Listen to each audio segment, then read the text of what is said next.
Bienvenue dans votre vidéo d'introduction à la personnalisation de votre carte mentale ManView. Vous verrez ici les possibilités données grâce aux onglets Création et Format.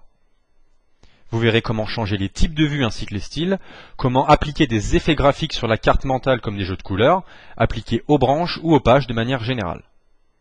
Ici, nous partirons du principe que vous avez d'ores et déjà des connaissances de base sur la construction d'une carte mentale. Dans cet exemple, nous avons créé un ordre du jour sous forme de vue carte mentale. Pour commencer, nous allons explorer les différentes vues disponibles dans ManView. À travers l'onglet Affichage, situé en haut de votre écran, vous trouverez à gauche, dans les vues Map, plusieurs vues disponibles, comme la vue Organigramme, la vue Gauche-Droite, mais également la vue Plan. Vous aurez également à votre disposition une vue ligne de temps et une vue Gantt qui seront revues dans une vidéo tutoriel ultérieure. Pour l'exemple d'aujourd'hui, nous allons donc partir d'une carte mentale standard. Dans l'onglet Création, qui vous permettra d'appliquer des mises en forme pour l'intégralité de la carte mentale, vous trouverez toute une batterie de styles préintégrés dans ManView par défaut. Vous verrez l'intégralité et la liste exhaustive de tous ces styles en direct en glissant sur chacun d'entre eux, et accéderez à la liste exhaustive de tous ces styles disponibles par défaut en cliquant sur la bande déroulante. Pour aller un tout petit peu plus loin, nous pourrons jouer sur les jeux de couleurs par défaut pour toutes les branches de la carte en cliquant sur Jeux de couleurs. Vous pourrez également jouer sur la forme de la racine par défaut, sur la forme de toutes les branches de la carte mentale par défaut, et à n'importe quel moment, pour revenir sur les paramètres d'origine du logiciel, vous pourrez cliquer sur Rétablir style. ManView vous offrira également la possibilité de modifier la couleur du texte présent dans toutes les branches de la carte mentale par défaut, de mettre une couleur de page pour le fond d'écran, voire même d'y introduire un motif.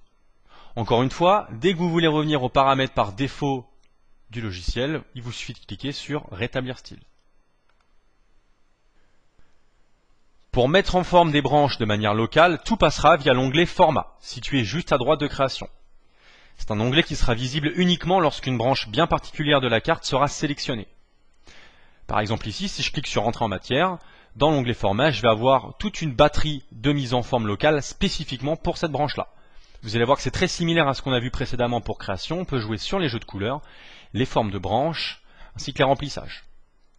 En l'occurrence, pour l'entrée en matière, je peux jouer sur le jeu de couleurs pour mettre cette branche d'une couleur vraiment particulière. Je peux appliquer cette même mise en forme sur la deuxième branche et faire une sélection multiple pour appliquer en même temps une couleur sur des branches différentes.